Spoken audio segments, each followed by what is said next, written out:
Okay, well, we can go ahead and get started, and maybe at the end with the exchange and the questions, you can tell us a little bit more about the work that you all are doing as well. That would really be great. Um, so I will start out by saying that the work that we're sharing today for myself has been research in collaboration with others, notably Chauncey Montesano, as she's now at the University of Michigan. She was here with me in Maryland at the time of this project. And Mark Felton, he is at San Jose State University. And in order to do a large project like this, we received funding from our government to develop and refine this curriculum over a 3-year period of time. And so that's why we had a wonderful opportunity to do this. Um, so this, go ahead, sorry, Catherine. So my connection is that I worked closely with Chauncey Montesano in developing our methods courses for our pre-service teachers. But while she was still at Maryland, and I continue to work with our pre-service teachers, both as their program coordinator and as the methods instructor. We do a three-course sequence in methods of teaching social studies, and I teach all of those courses. Right, so today we're going to talk. In our courses, we're applying. We have a delay even on our end. I was just going to say that because Alexander shared that you are interested in service as well as pre-service, that I thought it would really be great. Catherine can speak to the pre-service, and I'll talk about the in-service, and then hopefully, you know, the interests that you have are kind of represented. So I'll start out with the research setting to tell you that for us, we were in the area around the mid-Atlantic of the United States, working with students at one grade level. At the 8th grade level, these are 12 and 13-year-old students in the public school, that in our setting, the kids were academically diverse, so that we specifically wanted to go to schools where kids were struggling. That was part of the federal monies, to go to where kids have varied literacy skills, but many of them were significantly below grade level in the regular classrooms, not in any specialized classrooms. And then the kids in this school district were largely African American and Latino. In terms of the teachers, they really varied, but they were 1 year of experience to several years of experience. So the challenges, I don't know, I hope that you can see this page a little better than the way I see it on the screen. It's bigger for you? Okay, that's good. So kids are just beginning to develop. They're thinking about history. They don't normally think about history in terms of an interpretive way. Teachers, in our context, were more familiar with assigning summary types of writing tasks related to textbooks.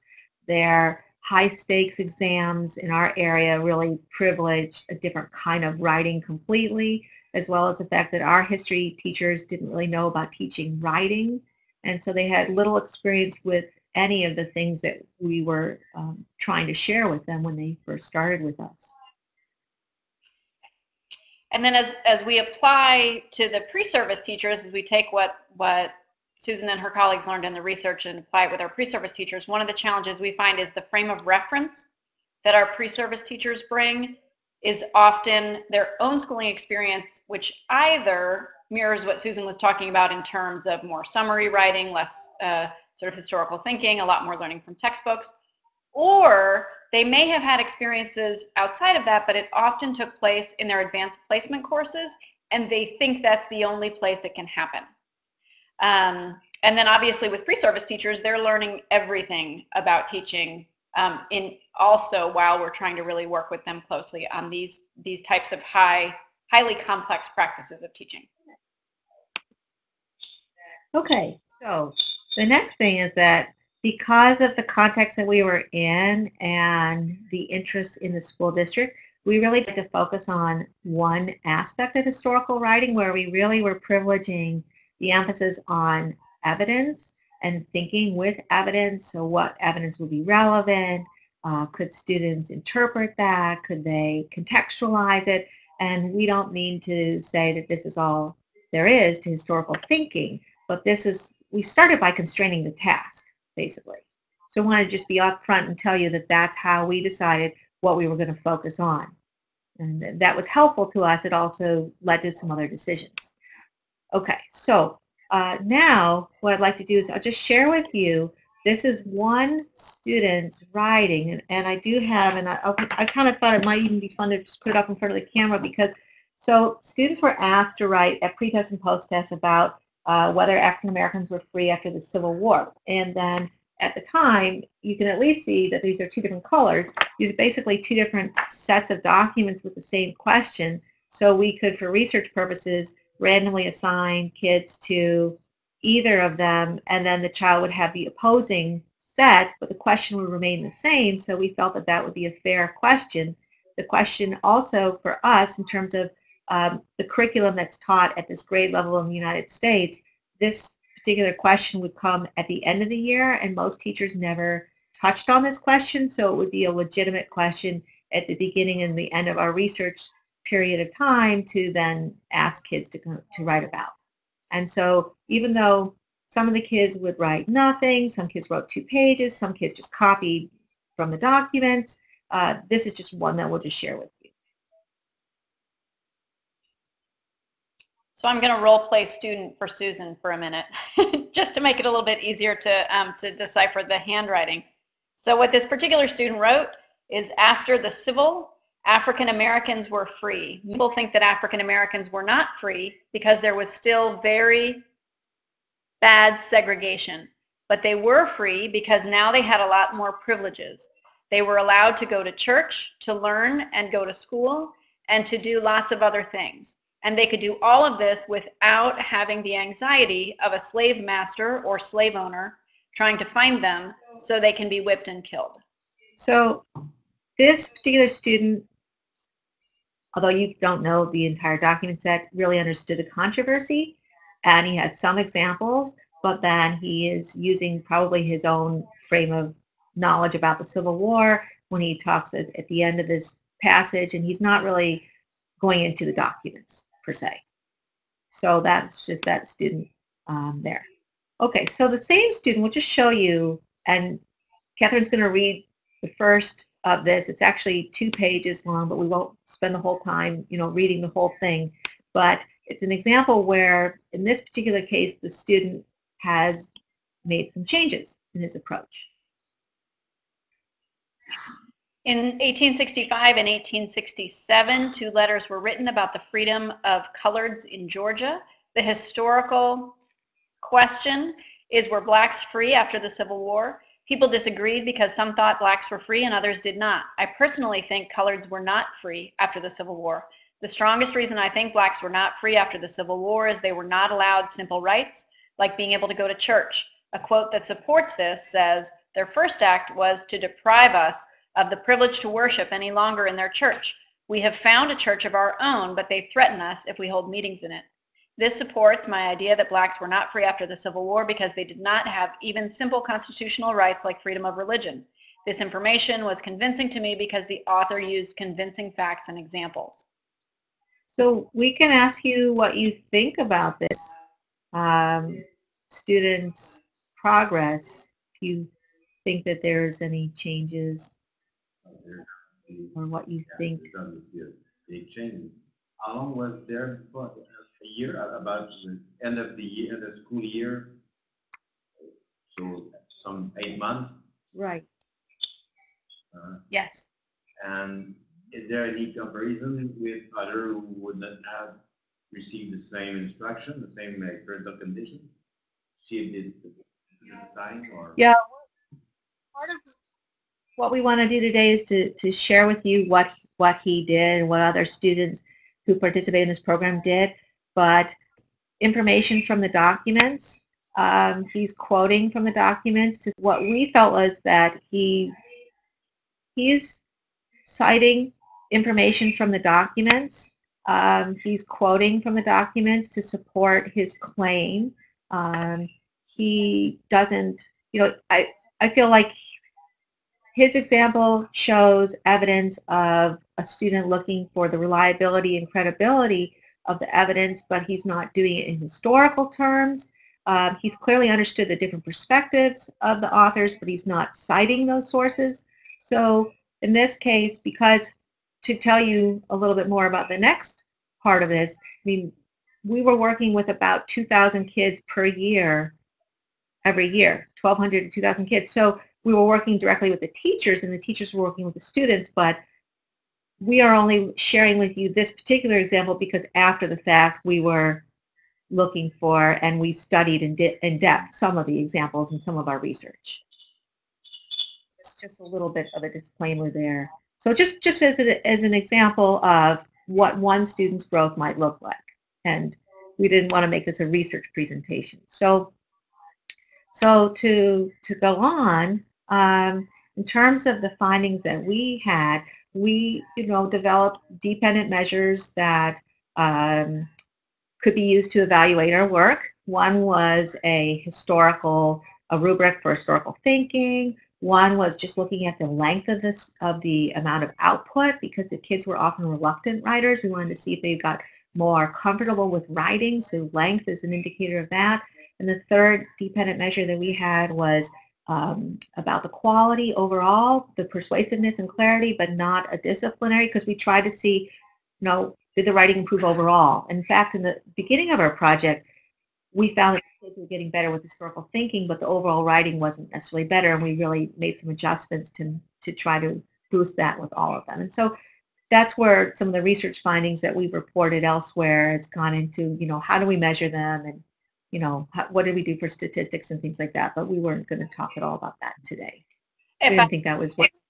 If I can say, one of the things that I found with our pre-service teachers is that they tend to think, well, my kids can't even write basic organization and clarity, so I can't start working with them on historical thinking in their writing yet. And having this research that says, in fact, working with them in this way improves both, I think has given us a lot of buy-in among our pre-service teachers. Mm-hmm. Yeah, it is a persuasive argument. In fact, more persuasive than many other previous work from other researchers with more anecdotal results. For example, Fontecoven, Girardet, or Capita, and others show the same thing, but with teeny samples that's more impressive here. Great. Much more. Okay, so we'll share a little bit more with you now in terms of how we work with the teachers to help the kids get the outcomes. And it really was through both the curriculum that we developed and then the professional development around the curriculums. Probably, that's definitely going to hopefully transfer for a lot of people's settings. So in terms of the curriculum, this was based on negotiation with our school district. We were allowed to have 18 days, which were 3-day lessons that we spread out over the course of the entire school year. So about once a month, the kids would work with documents and reading and writing from them, and then they would do other things during the school year that they needed to do. And so for the investigations, these were situating the child as a historical detective. We adapted primary sources so that they would be approximately 2 years below the grade level of the students. In the beginning of the year, they had 3 full days to do this sort of separated reading, thinking and talking, planning, and then writing. As the course of the school year went on in the lessons or investigations 4 through 6, what we did was we integrated the thinking. We have some scaffolds that we'll share. We help the students integrate and think about the scaffolds in a more intuitive manner to help them, by the end of the school year, completely work on their own, completely independently. Okay, so the next is to show you with a central question about really about the Alien and Sedition Acts that were in American history in the late 1700s, a historical question that we gave to students, and 2 documents that were presented for students during the middle of the year. So they didn't always look in the same way. At the beginning of the school year, we actually had an additional scaffold where we had lines written on the left-hand margin for students to be simply going through to say, well, what's the main idea of each paragraph? At this point in the year, we removed that. and we just showed them documents that you see them here, where there's a head note that gave some information about the context at the time, and then we also have a source line about the author, maybe the author's purpose, so that they could think about the text of the documents within a broader context. So that's part of what we did as a scaffold for students. And the next scaffold is to structure the reading process to help kids think, do they literally understand what's going on, as well as can they think historically. We have a mnemonic, this is called I Read, this is from Chauncey Montesano, where she really focused on this simplified way of getting kids to annotate, think about the author's perspective, and to contextualize information. So that's a scaffold right there. The same scaffold, here's a photograph of a child using, not in the poster version, but the teachers called it a foldable, so that you took the same information, and the kids, you can see there's these flaps. They would go through step by step. They would go through each letter and think about, on the front there would be what it stood for in terms of the I-R-E-A-D, and then on the inside would be a series of questions that they could answer. So the kids would be thinking with this, then they would be writing actually on the documents in tandem while they were using this. That was the next tool.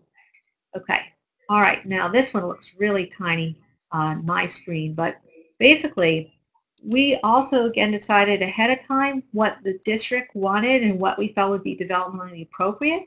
So we said the goal was historical argumentation. What would that look like with 12 and 13-year-olds? We agreed upon a 5-paragraph essay, which is not necessarily to say that that's something that we purely advocate. This was, again, something that seemed accessible to the students. So the first paragraph helps the child realize that they need to contextualize what was going on at the time period.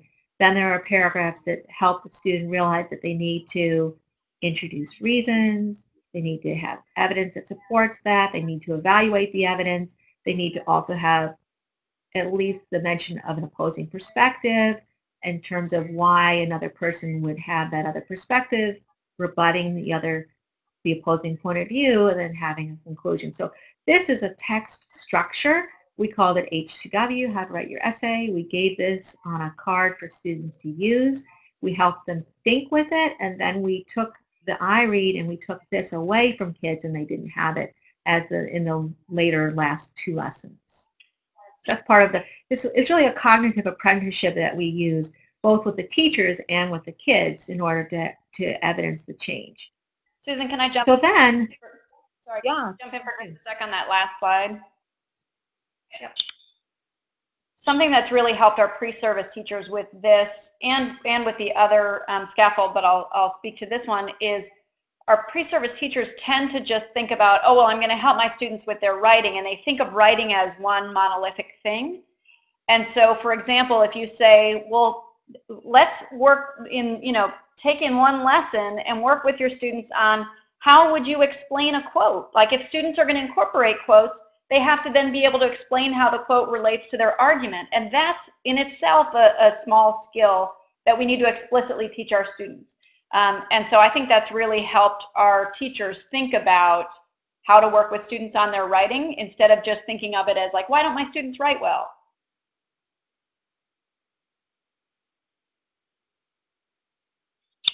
Okay, all right. So it's fairly one-sided on our end, but we'll just share a little bit more with you. If you have any questions or comments or things on the way, too, that's also fine with us. So. Yeah, but we are listening. In fact, we are usually speaking French or Spanish or Portuguese. So sometimes the questions are there, but do not go forward. But it would come. Okay, great. So for this to happen with the teachers that are practicing or in-service teachers, we didn't start out this way, but rather than tell you what didn't work specifically, this is what worked. What worked was sustained professional development spread out over the course of an entire school year. We met with teachers for a 6-hour day, 5 hours of instruction plus lunch once a month over the whole school year. We had funding paid for them to have substitute teachers. So we help them start to think about history as an interpretive discipline. We did history together with them. So we explored what it meant to think in history. Then I'm going to actually jump to, we reviewed lessons in the curriculum. They practiced with them. They also then analyzed the work that stronger and weaker students were writing when they used the curriculum during the school year. They were working in cohorts, so they were problem solving with other teachers. What would you do? How could you make this approachable to my kids? So they did a lot of work with us and with each other. What do you mean by do history together? You meant that you added some question and tried to interpret documents, or what do you mean by doing history? I'm sorry, to make sure I can hear the question. I do history together. Okay, so before we shared the materials that we had, we explored questions that were historical questions that our teachers could relate to, for example, about the Montgomery bus boycotts in the United States during the Civil War and, civil rights. So we gave documents to our teachers. They looked at the documents. They thought about their own reaction to the documents. We made sure that if they didn't interrogate the documents, that we modeled that. That's what I meant by we did. We explored history with them together. And we did that as a foundational activity on a topic that we felt was relevant for everyone. Some of the adults in the room had really experienced the civil rights movement when they were younger, so they definitely could relate to that. If I can give an example of how I introduce this with pre-service teachers. So the way I do it with them is actually to model how I introduced it with my 9th graders when I taught 9th grade, which was on the very first day of school. I had a whole bunch of artifacts about me, and I had my students trying to figure out what they knew was true about me and what they guessed might be true about me based on looking at artifacts from my own life. So I had like my wedding invitation, I had former teacher evaluations, I had notes that students had written me in the past. And so I then have my pre-service teachers do that to try and their historical question is, what kind of teacher was I? And so the idea, obviously it makes it sort of a fun way to get to know your teacher, but it also with our 9th graders, what I think it really did was make doing history seem very accessible. It's not just a lot of people who died a long time ago in really long documents, but these are primary sources, and primary sources can be all sorts of things. And if we can do this with our teacher, then we can do it with these various historical figures. And so it's worked really nicely, I think, to really cause a shift in our pre-service teachers thinking about what being a history teacher looks like. Again, their framework is often, well, I'm going to be the storyteller who tells really great, interesting stories because that was my favorite history teacher. And we want them to shift to, no, I'm going to be the teacher who helps my students learn to really think and then write in these ways. And it gives me ideas. That's great. Okay, so I think, Catherine, you were going to continue with this one as well. So Susan and I talked that that this slide, I think, really captures what was the emphasis with both the in-service and the pre-service teachers, is that a lot of our teachers, pre-service or in-service, we assume that because they were a history major, that they already know how to think in these ways. And it may well be that they've done it, but they've rarely explicitly realized they were doing it because their college professors didn't say, this is what you're doing now, it's contextualizing, right? What we're doing now is thinking about how you can support, explain how a quote relates to this particular historical argument that you're making. They were just doing it without realizing they were doing it. So even really folks who come in with a strong academic background in history need to do it well, again, when we're pointing out to them what they're doing so that they can then think about how they can teach their students to do it. And then we'll get into what we mean by practice-focused teacher learning opportunities in both the pre-service and the in-service, really analyzing students' writing and getting a lot closer analysis of that. And then also this idea of the pre-service or the in-service teachers really sort of seeing themselves as problem solvers. Here's a dilemma. Here's how we're going to try and think through it together. That's been an emphasis in both approaches. Yeah, and the only thing I would add to that is that I'm sharing the citations later if you're interested, but this really came from the math educator world. So this idea of this decomposition of complex practices came from outside of history education, but it's a very disciplined way of enacting and reflecting at different points about the enactments and preparing for the enactments of it, and that really helped our teachers and seemed to be a very useful tool. I'm using that. I've still continued to do that. So then this next graphic shows this whole cycle, and it was especially something that Catherine and others who work with her were really doing with the students and making sure that they knew which part of the cycle they were working with too. Yeah, so we've tried to get more explicit in our methods courses about going through these steps of this practice-based cycle that, as Susan said, we borrowed from our colleagues in math education.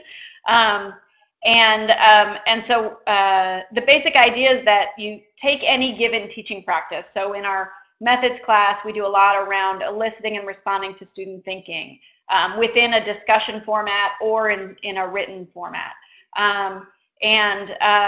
You know, obviously analyzing student writing is going to be a core teaching practice that we need teachers to really think about. What is that practice? It's a complex practice, and what is that practice going to look like? So for each of these core practices, we go through basically 4 steps around the circle. We introduce what that practice looks like, and we'll talk about some of the different ways we do that. Basically sort of teach them about the practice. And then we have them prepare to do it. So that's, again, going to look a lot of different ways, but we want them to prepare for implementing the practice. Don't just learn about it and then go try to do it with students, but first really prepare before they do it with students. And then the enact step is where they go out and actually do it with students. But then we don't stop there. They need to come back and reflect and think about the practice again. And then what we often end up doing is, for the same practice, they'll do multiple activities, which for the in-service was essentially multiple rounds for each of the 6 investigations and each of the 6 times that they brought the teachers together. And within our methods course, we're able to do it with, here's how to facilitate a structured academic controversy, here's how to facilitate a Socratic seminar, but each time it's still that core practice of facilitating discussion in order to prepare students to make a historical argument. So with our in-service teachers, the practices that we really focused on were this engagement of students in reading, discussing, and then planning and writing the historical arguments. So it was the actual implementation or enactment of the lessons, as well as the ability to analyze the students' writing, as Catherine was saying, so they could understand strengths and weaknesses in the students', again, our target disciplinary use of evidence in writing, so that they could, when they analyze their students, they could use it to inform instruction as well as to give meaningful feedback to enable students to have further growth. So what that meant was, this is the introduction phase with the in-service teachers, that myself and my colleagues would model for the teachers how to make, for example, their thinking visible when they were modeling use of the I read or the how to write. And then we'd have video examples, especially in the second year from the first year, and we would give the teachers time to plan what we called upward and downward extensions, so that they could say that they wouldn't just implement lockstep, but they would personalize the use of the materials for different groups of students. Some groups would be struggling, some groups would be more advanced. So now I'm going to show you like a screen capture from a slide that we did during our professional development. And so we would show a video and say, this is what the modeling might look like, and we would talk about that with the other teachers, would talk about it and see that they got a sense of what that meant to do modeling and the kinds of thinking, the kinds of preparation that they would have to do.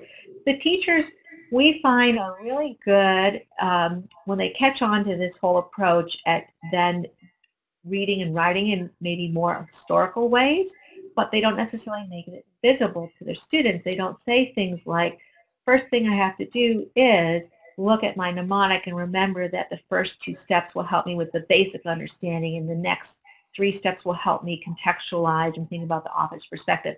And by having statements like that, where we help teachers make explicit the kinds of self-regulatory thinking that they're doing, the metacognitive thinking, their students, especially the students that struggle more, really catch on and understand, oh, that's what they were doing. That's how they were using the scaffold. So it really can be more meaningful. And then the next part of this was in terms of preparation. So then the teachers in our meetings would co-plan how to enact the process. They would plan an historical argument with the same materials they were about to use with their students, which actually got them to really grapple with the nuances in the materials. They would rehearse using the materials and then think about the needs of their kids. So here's another slide from our professional development where we were very specific. We gave them time to practice and to think about how to use the materials that we were giving them. And they really enjoyed doing that. They did that in small groups. They'd come back, we'd share out, we'd get ideas, we'd make adjustments. So that's all part of the preparation. Okay, and then in terms of the enactment, teachers actually used the materials. When they did investigation 3, the next meeting they'd come back and they'd share out and actually reflect. That's getting ahead, but this is all related. How investigation 3 went when they were learning to prepare to teach investigation 4, that kind of thing. Also, they were gathering materials from selected students. And by selected, what I mean by that is, so our teachers might work with 150, 220 kids, each teacher, depending on if they had other teaching responsibilities in the school. So we help them choose 3 or 4, maybe 5 at most, kids that they want to follow over the course of the entire school year that represented kids with different incoming literacy skills.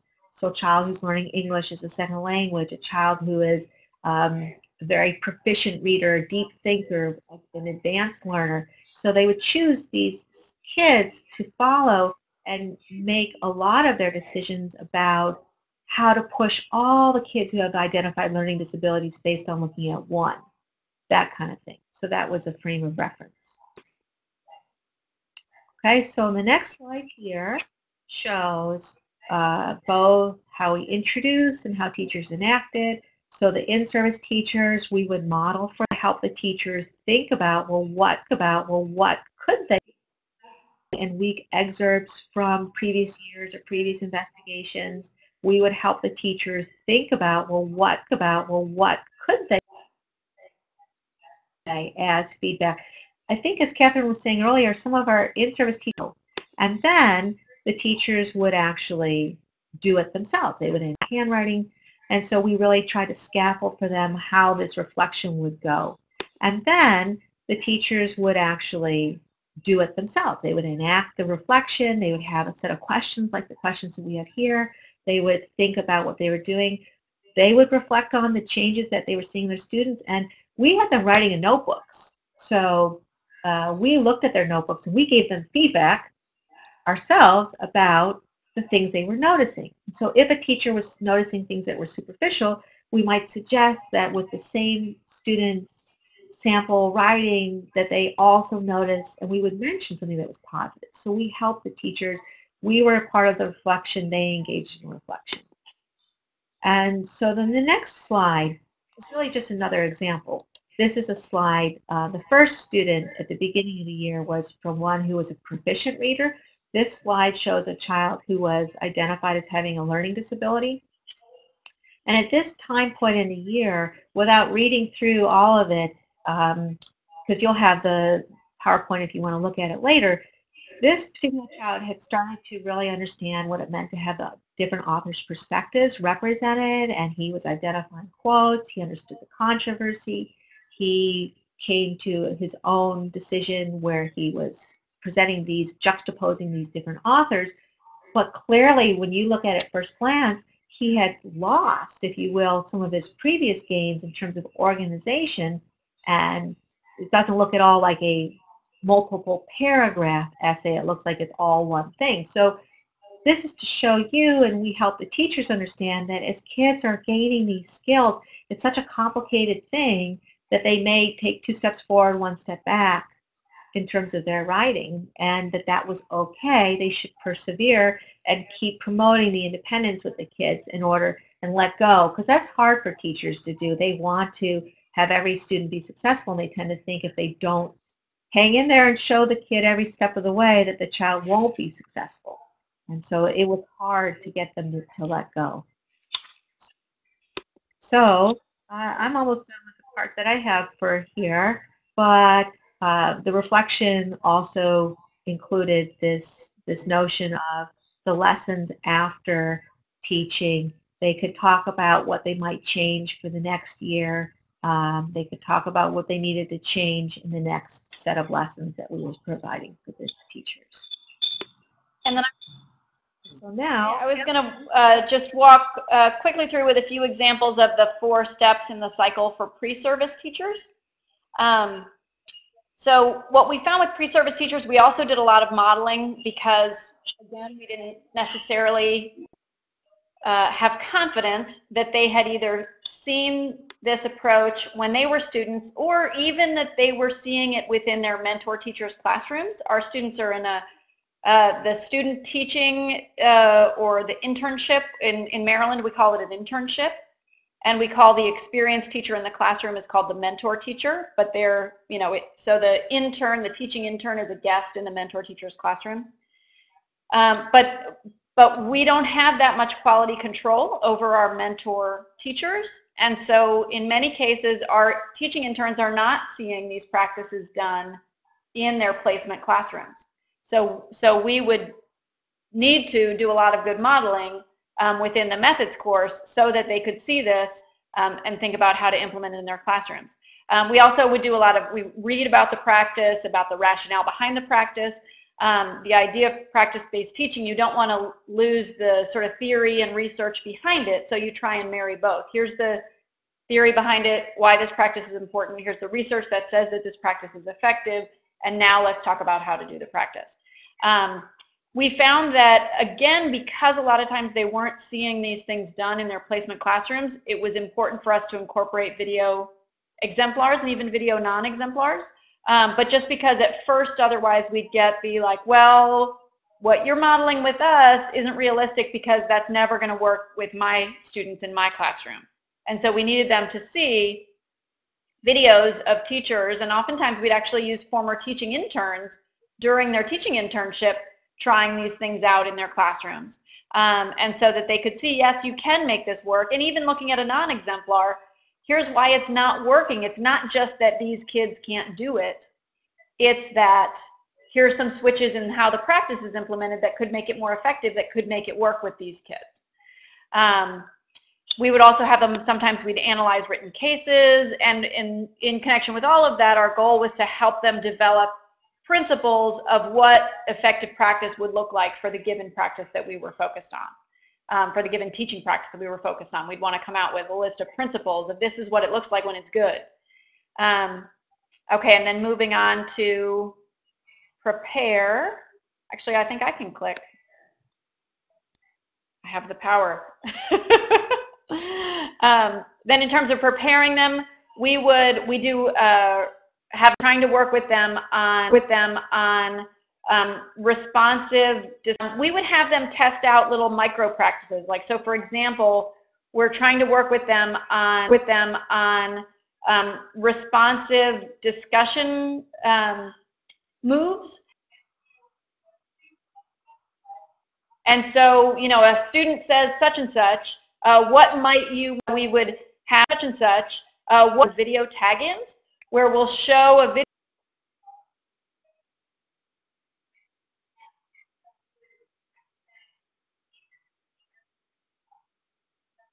video tag-ins, where we'll show a video segment And we'll let our teaching interns, you know, flag if they want to pause and then say what they would say at that moment. If, you know, if I was the teacher in this moment, here's how I might respond. I might try prompting a counter argument. And so we'll have discussions around those different, you know, what might somebody else do at this point in the discussion. So we'll use videos to pause and have people sort of think about how they might tag into the teacher's role. We also have our pre-service teachers plan and get feedback. They have to do this, present a lesson plan to not only a group of their peers, but we bring in experienced teachers who we know, whose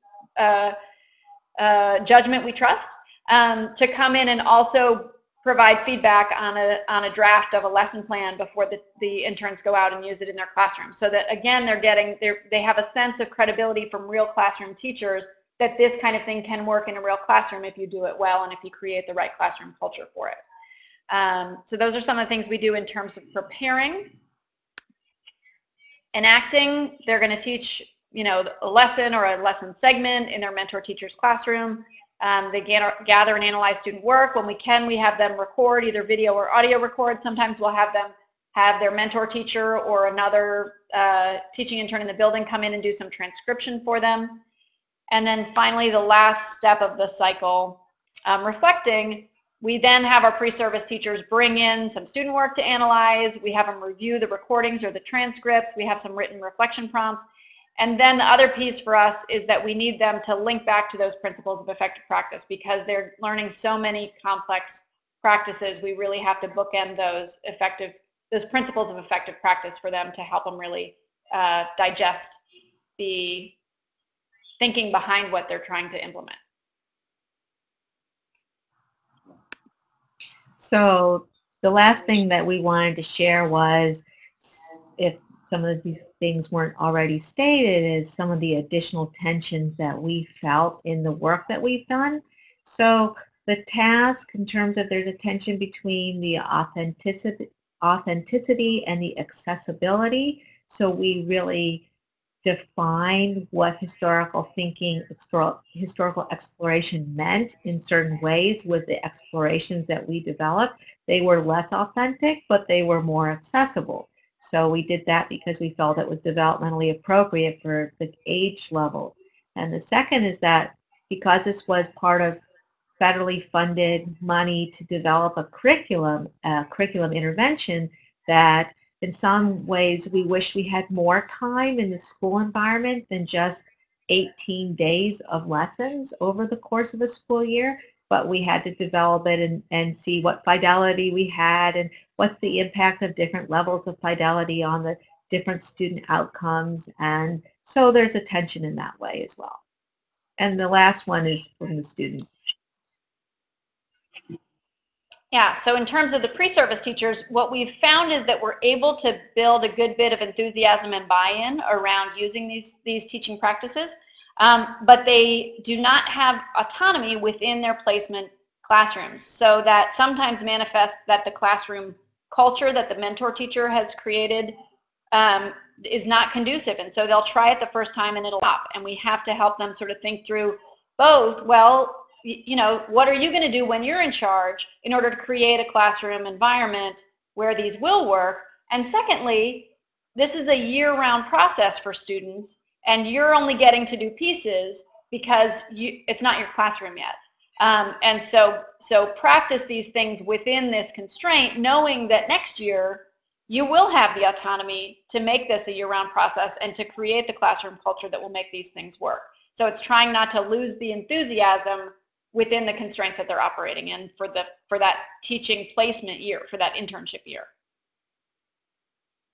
Well, you all have been very great listeners, so we're going to leave you also with the references, you know, if you wanted to, any of the things that they either mentioned here or other work that Chauncey, Mark, and I have published. But we'd love to get your reaction, your comments, and your questions.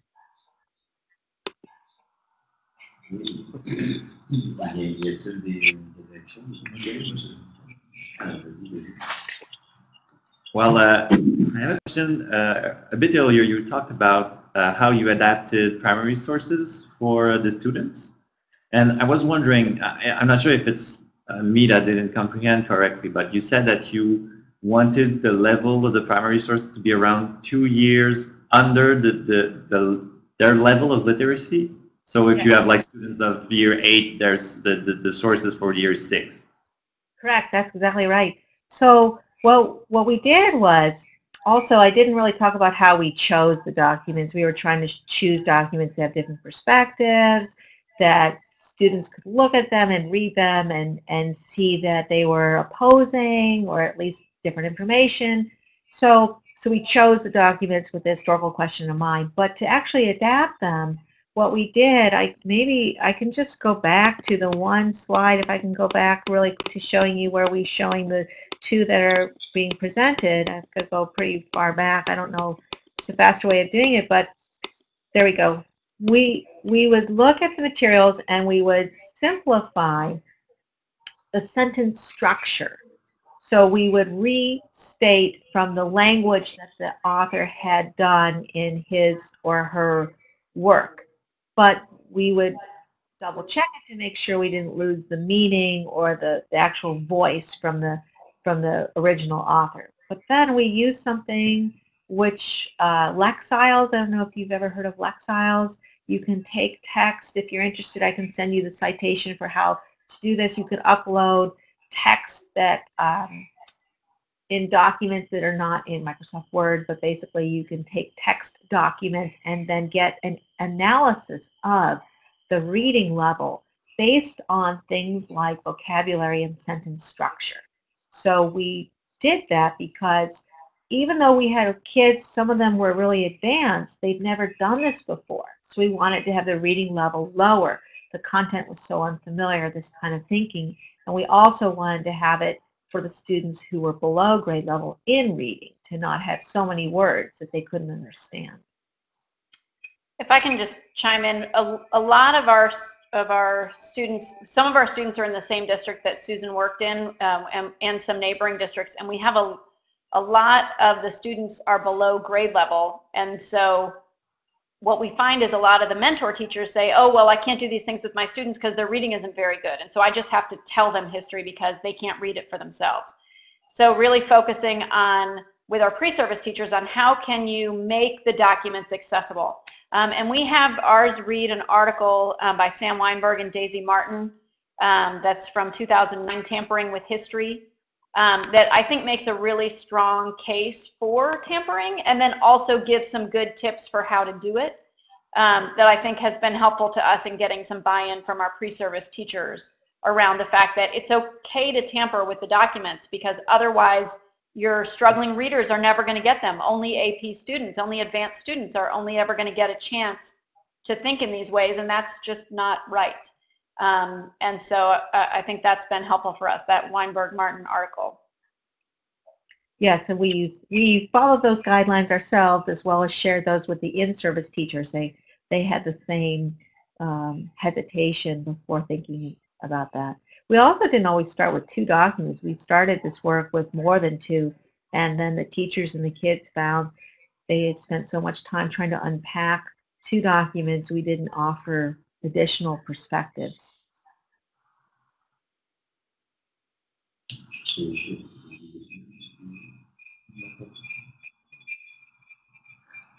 Which I think for translation, making sure.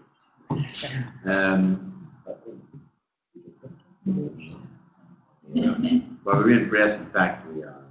Usually we've seen that follow. Okay. Just another follow-up on documents, because we're building right now a curriculum-based activity that we're going to present to in-service teachers. So that's why it's really interesting for me right now. And I was wondering, is there a point where if you have, let's say, over-average readers, which maybe follow the curriculum or are just above average because they're good, and would you consider having both documents, the translated one and the original one, so that maybe your struggling readers could read it, and then the more advanced one could have a more authentic contact with the documents? I would. I do think that you'd still probably want to scaffold for the advanced readers things like read the first 5 paragraphs, and then it's okay to jump down to paragraph number 12 and 13. So that I would recommend that you scaffold so that they don't spend a lot of their time and mental energy on things that, so focus them in a little bit more than you would as an adult, but give them the chance to grapple with the text at a higher level, I think does make good sense.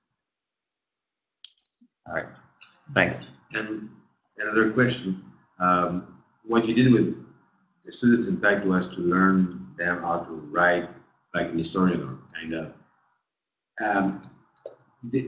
Was there an objective, or volunteer, a will? Yes. Was there a will also to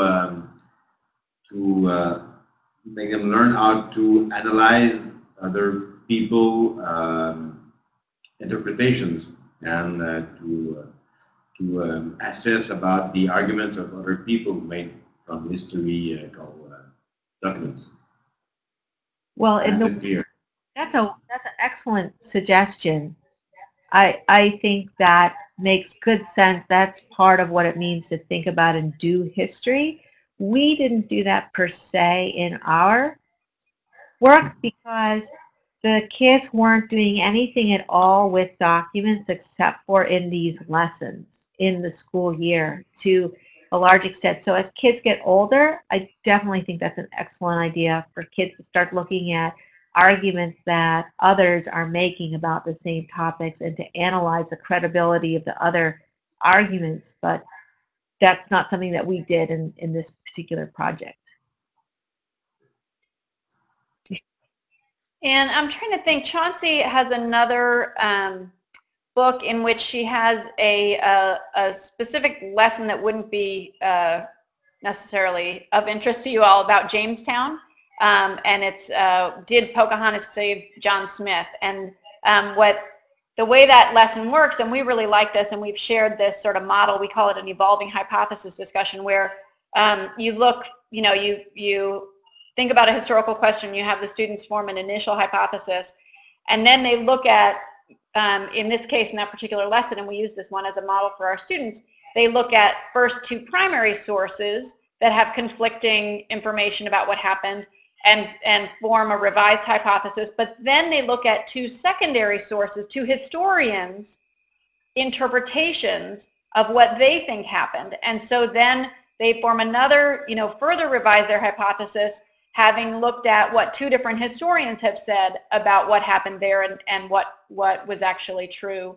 And so we found that to be a really nice sort of model for our pre-service teachers in thinking about trying to sort of, again, kind of take it to the next level when they're moving in and working with kids who, if they were in 8th grade in the research project, then those kids in 9th grade are ready to move to the next level. Right. And that book is with Sam Weinberg and I think Daisy Martin, Reading Like a Historian. So yes, there's a lot of goals that are really relevant for this kind of work, I think. Would you share any more of the work that you all are doing? Yeah, well, before I would ask you another question, but I will ask my student to help me in the translation because I won't be able to. Ce que je voulais savoir, tu sais, quand on regarde cette question-ci, là, ce qu'on demande aux élèves, c'est de trouver la meilleure raison de voir que leur interprétation est bonne. Et après ça, de voir si il y en a une qui répond, la meilleure qui se répond. Mais il peut y avoir un biais de continuation et on peut essayer de, ça peut faire en sorte qu'on va vers le but plutôt que d'essayer de comprendre vraiment quelle est la vision la meilleure. Je ne sais pas comment dire. Okay, well, maybe it's not possible to translate that, right? Ouais. Well, not for us. Qu'est-ce que tu veux savoir? Ouais, c'est quoi ce que tu veux aller? Ben, je veux voir, est-ce qu'il y a eu des problèmes? Est-ce qu'on peut voir? Tu as plus focus pour trouver la réponse que ça. Ouais, c'est ça, c'est un peu chercher, oui, ou je ne sais pas trop, mais ça pourrait mener à ça. En tout cas, est-ce qu'il y a eu des problèmes de ce type-là qui ont été vus, ou des élèves essayer plus de convaincre, tu sais, un peu, d'essayer de gagner le débat plutôt que d'essayer de vraiment comprendre. Ah oui, non, je comprends. when you used the scaffold for writing, or how to write your essay, did you have cases where students would stop trying to have a real historical interpretation and only find a way to win the debate, or to have the winning argument against a real position, may it be another student or a virtual one only with himself or with the teacher? And then is the scaffold in a way causing problems and not really helping students develop a real historical thinking? That's interesting, because we felt that we didn't want debate, we wanted deliberation. We wanted, like, debate is where you win, and we wanted the really nuanced reflection on the different perspectives, and to see that you could integrate perspectives. You didn't have to win a debate. We felt like deliberation would promote better historical thinking than a debate would, so we spent time helping kids see that from each document that they could support, and from each document that they could use some information to refute, to come either to consensus or to decide what interpretation seemed most grounded in the documents themselves. So that was one thing, but partly one thing I didn't mention was when we showed the same text structure with how to write, we also at the very beginning of the year gave sample essays on the first historical question was about Lexington Green. We would say, did the Minutemen fire the first shot? Did the British fire the first shot? And we showed a sample essay that we wrote. We showed it after the lesson. We showed it at this next lesson, so they'd already done historical thinking with the first materials. But we showed them that you could write with the same structure with different perspectives, so the kids could see, oh yeah, oh, that's how it would look if you were writing an essay from one perspective. Like, that's how it would look. You're writing an essay from another perspective. So we didn't think that we had the kids were constrained in terms of the historical thinking by this structure. I feel like they're constrained if they think that historical writing is only in this way, but that we felt like the structure itself really did promote historical thinking. So, and I'm not sure, did I understand the question and the comment that you were making? Chime in. My sense too is that part of it is in the selection of the question, because if you have a question that's genuinely debatable, that there genuinely are arguments on both sides, then you don't risk setting students up to try to make an argument that's actually not valid. So really thinking carefully about finding those historical questions where there is information out there arguing different perspectives. So I'll use the example of Japanese American internment. There's lots of different ways you could pose the question. At the end of the day, I don't want any of my students arguing that Japanese American internment is justified, and I don't even want to create an opening for them to do that. But I can have a question that says, what was the experience of Japanese American internment like? And then we can look at interviews with folks. We can look at a newsreel that the U.S. government produced in 1943 where they show all this footage where they're saying, look, they got to have their own churches, and they got to have their own this, and they got to do that, all these nice things. So what was it like? It was all of those, there were in fact their own churches, because we've got video footage of it, but also we can see from these interviews that it was horrible in all these various ways. So when you have questions that it really is a complex question in trying to figure out either an either-or question or what was this really like question, then you can have students take a variety of positions without setting them up to make false historical arguments. Does that make sense? Yeah, thanks. So it really resolves around the choice of the question and eventually the documents that you bring to the students, rather than the scaffolding, which is more of a way of helping students lessen the need to think about how am I gonna write my essay. It's more, I can write the essay that way, but I've got all those documents and the question to answer.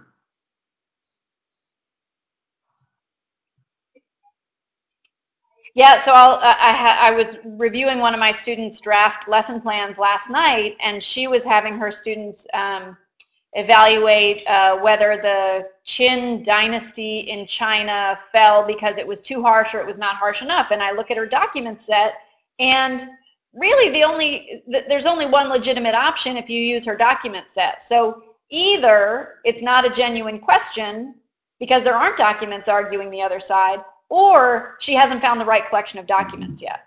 Right.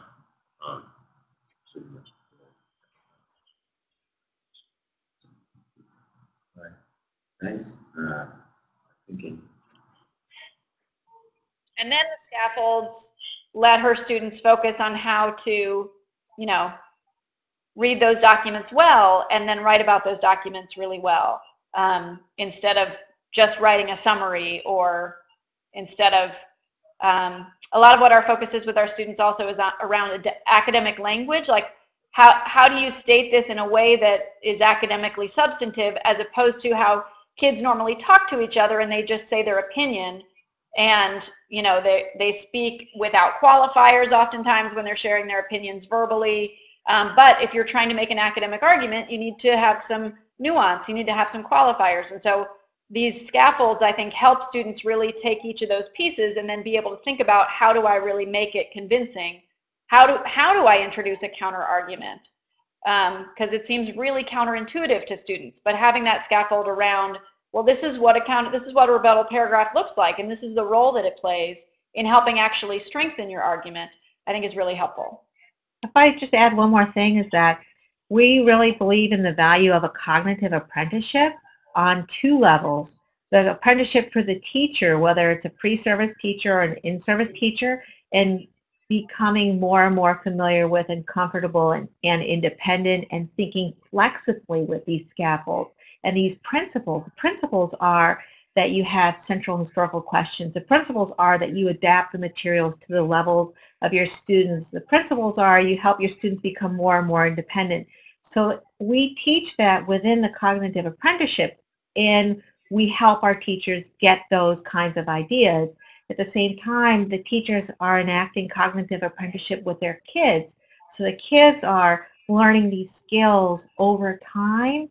They're learning them sort of a piece by piece approach, and then they're learning they can use them in a more integrated way. They can think about them in a way that makes sense to themselves, and they're not just the way we present them as simplified elements of an approach to reading and thinking and annotating and then writing. So we help kids, but we do it in a way by breaking down the process and showing the kids how to take on more and more ownership over time. So I think those kinds of ideas are things that you probably can apply to other tasks that are more sophisticated, for learners that are more advanced, for teachers who have more experience in teaching historical writing. So a lot of it is flexible and not intended to be a do this now and that sort of thing. Mm-hmm. Well, it brings to mind an article by Lee and Schimmel a couple of years ago, which was titled "A Scaffold at a Cage," and essentially they were making the case you're making now, so that the scaffolds remain what they are, and if they're absent, and if they are there, then there remain scaffolds, and they can move around those, and the students can really use them to move forward.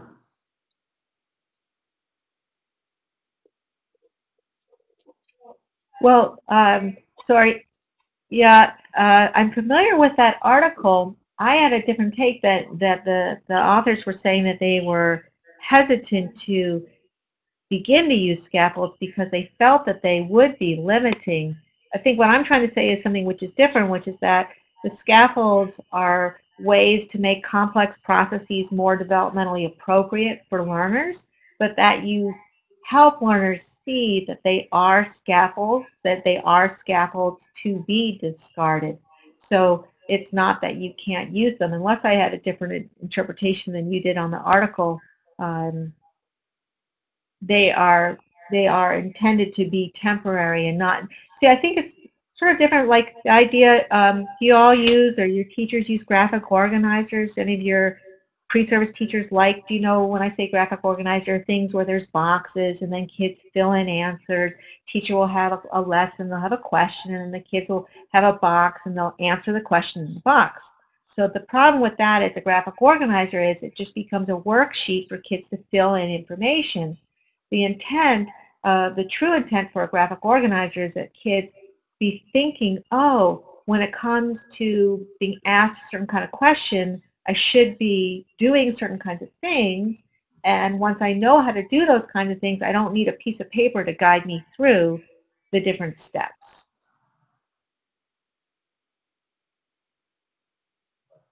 So graphic organizer things that we tend to say are not good practice, but they were developed in such a way that they originally had a very good intent.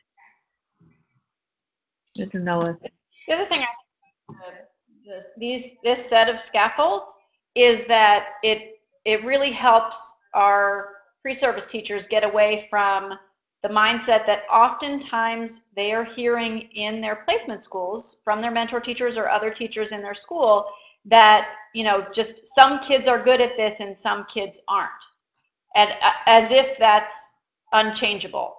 And so I think, to me, what these scaffolds really do is open our pre-service teachers' eyes to the fact that kids are currently at different stages in their development, and how can we move all kids forward towards being better readers and better writers, no matter what their starting point is, and really trying to see writing and reading and discussing and historical thinking, all of these skills as being on a continuum.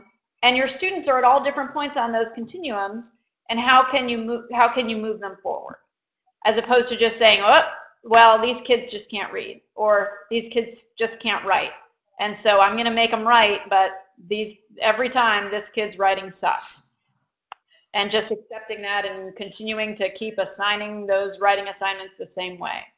And I think that's been really powerful to make that shift.